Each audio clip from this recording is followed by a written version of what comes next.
Bienvenue dans l'une des destinations les plus mystérieuses de la Terre. Bienvenue dans l'une des destinations les plus mystérieuses de la Terre. Derrière des frontières fermées se cache une nation où de superbes sommets percent les nuages, où les rivières serpentent à travers des vallées épargnées par le chaos moderne, et où les femmes possèdent une grâce et une beauté naturelle qui défient l'imagination occidentale. La Corée du Nord reste fermée au tourisme occasionnel, et pourtant, ces rares aperçus révèlent quelque chose d'inattendu. Les femmes ici se tiennent avec une élégance qui semble figée dans le temps, leurs robes traditionnelles flottant comme des peintures de soie animées, leur routine de beauté disciplinée créant des teints que les entreprises de cosmétiques dépensent des milliards pour tenter de reproduire. Mais cette image soigneusement cultivée dissimule des réalités si choquantes que même les voyageurs chevronnés ont du mal à comprendre ce que signifie réellement l'existence quotidienne dans cette terre isolée. Ce que vous êtes sur le point de découvrir remettra en question tout ce que vous pensiez savoir sur ce pays énigmatique. Est la terre que le temps a oublié. La République populaire démocratique de Corée occupe la moitié nord de la péninsule coréenne, s'étendant sur $120 540 km² de terrain étonnamment diversifié. Les montagnes dominent 80% du paysage, avec le mont Paektu culminant à $2 744 mètres comme le plus haut sommet, son lac de cratères volcaniques scintillant comme un joyau au sommet. Ce n'est pas le désert stérile que beaucoup imaginent.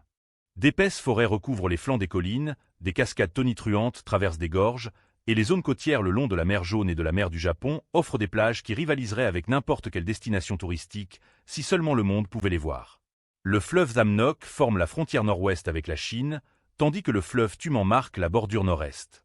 Au sud se trouve la zone démilitarisée, DMZ. Cette tristement célèbre zone tampon de 4 km de large séparant le nord et le sud de la Corée, la frontière la plus fortifiée de la planète. Le pays connaît 4 saisons distinctes, avec des étés apportant des pluies de mousson et des hivers faisant chuter les températures à -30°C dans certaines régions. Des rizières quadrillent les vallées, des vergers de pommiers grimpent sur les collines et du ginseng poussent dans des parcelles soigneusement entretenues. La beauté naturelle ici pourrait soutenir une industrie touristique florissante, et pourtant, moins de $5,000 touristes occidentaux s'y rendent chaque année, chaque mouvement étant surveillé, chaque photographie approuvée. La place de la Corée du Nord sur la scène mondiale. Située en Asie de l'Est, la Corée du Nord partage ses frontières nord avec la Chine et la Russie, se positionnant comme un tampon stratégique entre ces puissances et la présence militaire américaine en Corée du Sud et au Japon. La capitale, Pyongyang, se trouve près de la côte ouest du pays, reconstruite après sa destruction complète pendant la guerre de Corée pour devenir une ville vitrine de larges boulevards et d'architecture monumentale. Le pays s'étend d'environ $37 à $43 degrés de latitude nord, ce qui le place à des positions similaires à celles du nord de la Californie ou du sud de l'Europe. Pourtant, l'isolement lui donne l'impression d'être à des mondes de distance de tout autre lieu. La frontière avec la Chine s'étend sur $416 km, suivant principalement ces deux fleuves, et cela reste la principale porte d'entrée pour le commerce limité qui soutient la nation. La frontière russe ne mesure que 17 km, mais fournit des liaisons ferroviaires cruciales. La DMZ qui traverse la péninsule représente plus qu'une frontière, elle symbolise un conflit gelé, des familles divisées. Depuis $1953, et la réalité selon laquelle techniquement la guerre de Corée n'a jamais pris fin, seulement mis en pause par un armistice qui devient plus fragile chaque année. Ce positionnement géographique rend la Corée du Nord cruciale pour comprendre la politique de l'Asie du Nord-Est, mais le pays reste plus un mythe qu'une réalité pour la majeure partie du monde. Les femmes qui captivent les observateurs. C'est là que l'écriture de voyage conventionnelle bute, car parler de la beauté des femmes nord-coréennes nécessite de reconnaître des vérités inconfortables. Oui, les visiteurs remarquent constamment l'apparence saisissante des femmes à Pyongyang, leur peau de porcelaine entretenue grâce à une exposition limitée au soleil et des traditions de soins de la peau naturelle transmises de génération en génération, leurs mouvements gracieux raffinés par des programmes obligatoires de danse et d'exercice dès l'enfance, leurs robes traditionnelles Chosono affichant un savoir-faire remarquable en broderie et coordination des couleurs. Les agents de la circulation féminine se tenant aux intersections deviennent des symboles improbables, choisis pour leur taille et leur apparence, leurs mouvements chorégraphiés comme un ballet alors qu'elles dirigent les véhicules avec une précision mécanique. Les étudiantes universitaires et les guides touristiques se présentent avec un maquillage soigneusement appliqué et des cheveux coiffés qui suggèrent que la vanité survit même dans la pénurie. Mais voici la réalité qui rend cette beauté déchirante plutôt que simplement esthétique. Ces femmes existent dans une société où leur apparence sert les objectifs de l'État, où les normes de beauté sont appliquées non par la publicité, mais par la pression sociale et la nécessité politique, où être sous son meilleur jour n'est pas un choix personnel mais un devoir civique. Le célèbre Moranbon Band, de jeunes femmes en jupe courte jouant de la guitare et des synthétiseurs, représente la tentative de soft power de la Corée du Nord, leur apparence aussi calculée que leur répertoire. Derrière les apparences soigneusement entretenues se cache une société où les femmes sont confrontées à de sévères restrictions en matière de mouvement, de choix de carrière et de liberté personnelle. La beauté que vous observez est réelle, Mais elle existe au sein d'un système qui refuse à ces femmes toute autonomie sur leur propre vie. Dit réalités choquantes, qui définissent la Corée du Nord aujourd'hui. La première réalité vous frappe au passage de la frontière. Téléphones inspectés, photos supprimées, directives données avec des sourires qui n'atteignent jamais les yeux. Vous ne pouvez pas vous promener librement, ne pouvez pas parler aux habitants sans surveillant présent, ne pouvez photographier rien de jugé sensible, ce qui inclut pratiquement tout ce qui se trouve en dehors des sites approuvés. La deuxième réalité apparaît la nuit en conduisant à travers la campagne.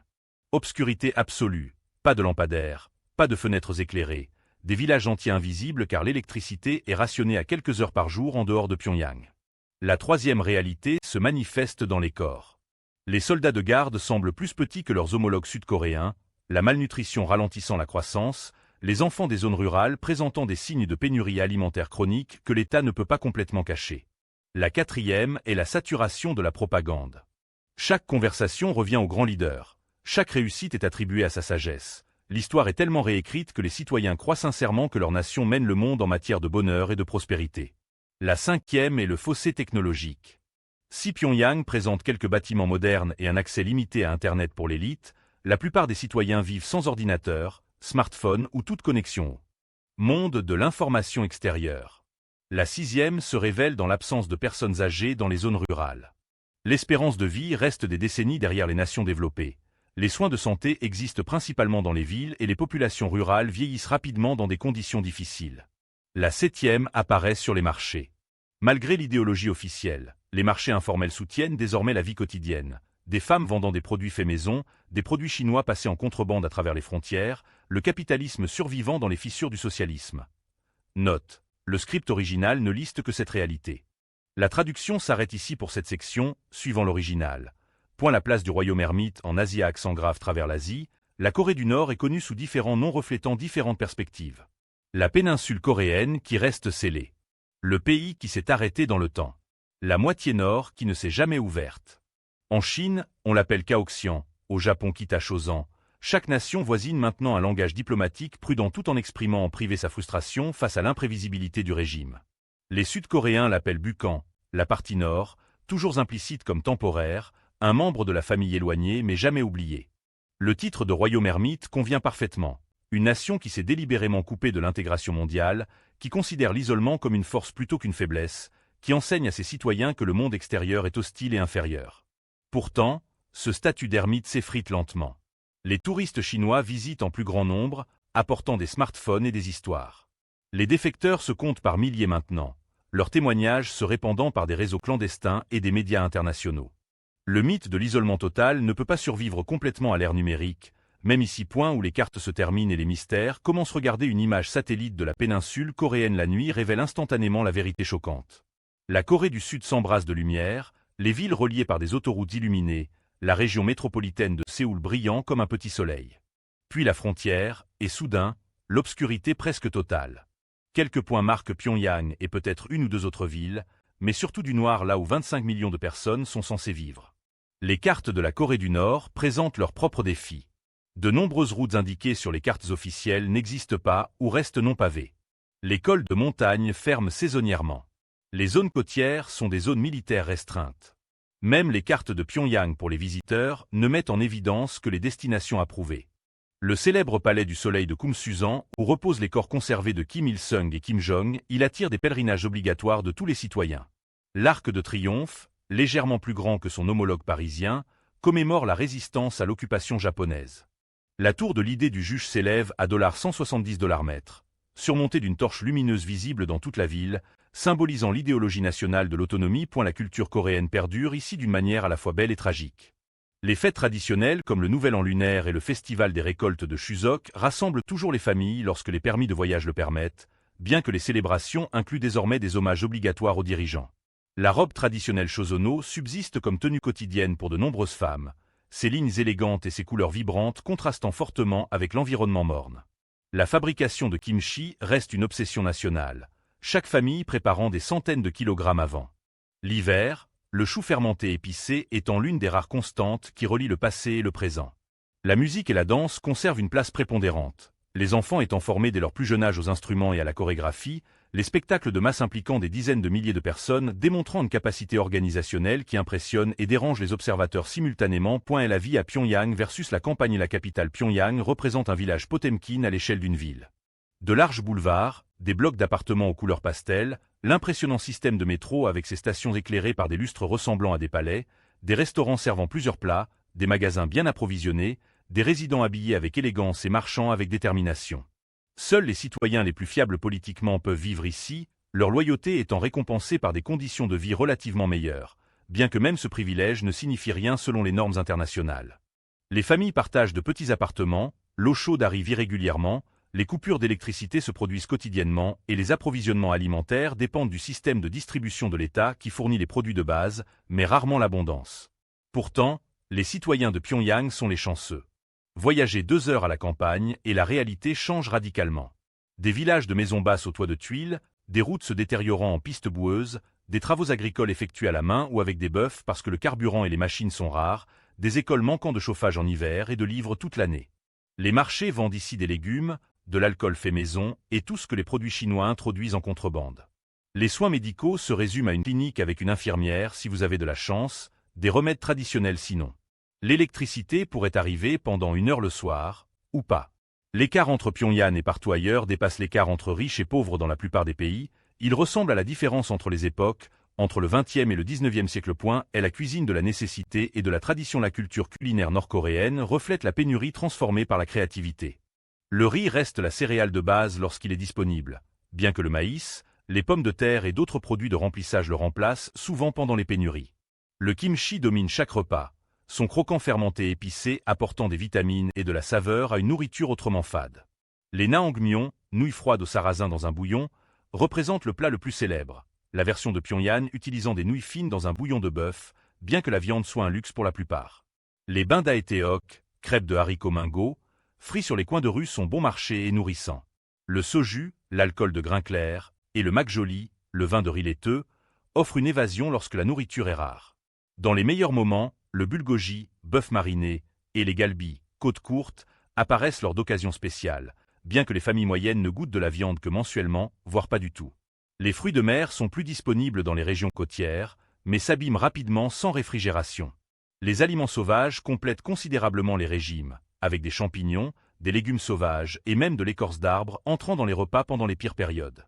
Les rations d'État fournissent théoriquement les produits de base, mais arrivent rarement en totalité ou à temps. Le gouvernement encourage à manger 2 repas par jour au lieu de 3 comme un bienfait pour la santé, bien que tout le monde comprenne qu'il s'agit en réalité de gérer la pénurie. L'architecture du pouvoir et de la fierté. Les bâtiments en Corée du Nord sont des déclarations. L'hôtel Ryugyong domine Pyongyang à $330 mètre, sa forme pyramidale visible à des kilomètres, la construction ayant commencé en $1987 et n'étant toujours pas entièrement achevée, un monument à l'ambition qui dépasse les capacités. La grande maison d'études du peuple surplombe la place Kim Il-sung avec son toit coréen traditionnel, abritant des millions de livres auxquels les citoyens peuvent accéder sous surveillance. Les blocs d'appartements s'élèvent dans des couleurs pastel, leur conception répétitive créant une étrange uniformité, de nombreuses façades peintes tandis que les intérieurs s'effondrent. L'architecture de style soviétique domine les sections plus anciennes, le brutalisme du béton étant légèrement adouci par des touches esthétiques coréennes. Des monuments partout, des statues gigantesques, des arcs de triomphe, des tours surmontées d'étoiles rouges. La tour Juche avec sa flamme éternelle. L'arche de la réunification enjambant l'autoroute menant à la DMZ, 2 femmes en robe traditionnelle se penchant pour tenir une carte de la Corée unifiée.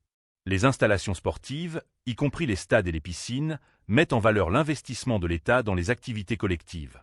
Les stations de métro méritent une mention spéciale. Chaque arrêt étant décoré de peintures murales, de mosaïques et de lustres, la beauté cachée sous terre peut-être parce que les ressources de surface sont allées ailleurs. Dans les zones rurales, l'architecture devient purement fonctionnelle. Des maisons basses avec des cours, une décoration minimale, des structures construites pour abriter, mais guère plus. Ce contraste entre les travaux publics monumentaux et les modestes habitations privées révèle clairement les priorités. L'individu compte moins que l'image collective, le confort personnel est sacrifié au profit du prestige national. La langue comme outil d'isolement. Le coréen au nord a divergé du sud au cours de 70 ans de séparation. La prononciation diffère légèrement, le vocabulaire inclut différents mots d'emprunt, l'influence chinoise étant plus forte ici tandis que les mots anglais s'infiltrent dans le discours du Sud. Le gouvernement a introduit des réformes linguistiques supprimant certains caractères chinois de l'usage officiel, simplifiant et normalisant d'une manière qui crée une autre barrière avec le Sud.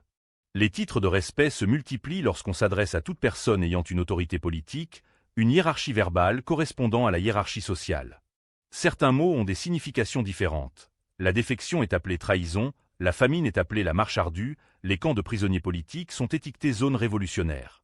La novlangue n'est pas une fiction ici. Le langage se plie pour servir des objectifs politiques, pointait la vérité non filtrée sur la vie ici aujourd'hui. Revenons maintenant à la promesse du titre, les réalités choquantes de la vie en Corée du Nord aujourd'hui. Le premier choc est que la vie existe tout court dans ces conditions. Le second est que la plupart des citoyens n'ont aucun cadre pour imaginer des alternatives, leur réalité est la seule qu'ils connaissent. Le troisième est la résilience dont font preuve les gens, trouvant de la joie dans les petites choses, maintenant l'humanité malgré les circonstances déshumanisantes. Le quatrième est l'efficacité avec laquelle le contrôle de l'information fonctionne lorsqu'il est mis en œuvre de manière suffisamment approfondie dès la naissance. Le cinquième est que des fissures apparaissent partout maintenant, des drames passés en contrebande depuis la Corée du Sud se propageant via des clés USB, des téléphones portables près des frontières chinoises captant des signaux étrangers, des témoignages de défecteurs circulant malgré les risques. Le sixième est la fierté sincère que certains citoyens ressentent pour leur pays, la propagande étant si efficace que la critique est ressentie comme une trahison même lorsque les conditions sont insupportables. Le septième est la manière dont le système se maintient grâce à une peur si omniprésente que le voisin surveille le voisin, la famille dénonce la famille, la confiance devient impossible. Le huitième est le rôle de la Chine dans le maintien en vie du régime, le commerce et l'aide traversant cette frontière nord empêchant l'effondrement total. Le neuvième est le programme nucléaire, des ressources versées dans les armes tandis que les enfants ont faim, l'ultime priorité tragique, l'avenir que personne ne peut prédire où va la Corée du Nord à partir de là. Le jeune dirigeant Kim Jong-un a étudié à l'étranger, c'est que le monde extérieur existe et prospère, mais maintient les mêmes systèmes de contrôle. Des réformes économiques limitées permettent des marchés et des entreprises privées dans l'ombre. Les armes nucléaires offrent des garanties de sécurité qu'aucun traité ne pourrait égaler. La population devient plus jeune, plus curieuse, plus difficile à contrôler avec les anciennes méthodes. La technologie s'infiltre à travers les frontières malgré les efforts pour l'arrêter. La patience de la Chine a des limites. La Corée du Sud s'éloigne davantage en matière de développement, rendant le coût de la réunification presque inimaginable. Chaque année où le statu quo persiste semble rendre le changement à la fois plus nécessaire et plus difficile. Visiter ce pays signifie affronter directement ses contradictions, la beauté et la souffrance coexistent, les fières traditions et les horreurs modernes s'entremêlent, l'espoir et le désespoir s'affrontent dans chaque interaction. Merci d'avoir entrepris ce voyage dans l'une des destinations les plus fermées et controversées de la Terre. Les réalités ici remettent en question les jugements faciles et les récits simples. Veuillez partager dans les commentaires de quelle ville ou pays vous regardez et ce qui vous a le plus surpris en Corée du Nord. Votre perspective compte alors que nous essayons de comprendre cet endroit complexe. Cliquez sur le bouton Type juste à côté du bouton J'aime pour aider cette chaîne à grandir et à atteindre plus d'esprits curieux comme le vôtre. Cela ne vous coûte rien, mais signifie tout pour nous, et nous apprécions sincèrement que vous preniez ce moment. Enfin, cliquez sur l'une des vidéos suggérées apparaissant sur votre écran maintenant pour découvrir d'autres curiosités incroyables sur des destinations qui défient, fascinent et élargissent notre compréhension de ce monde divers que nous partageons. Bon voyage, où que vous soyez.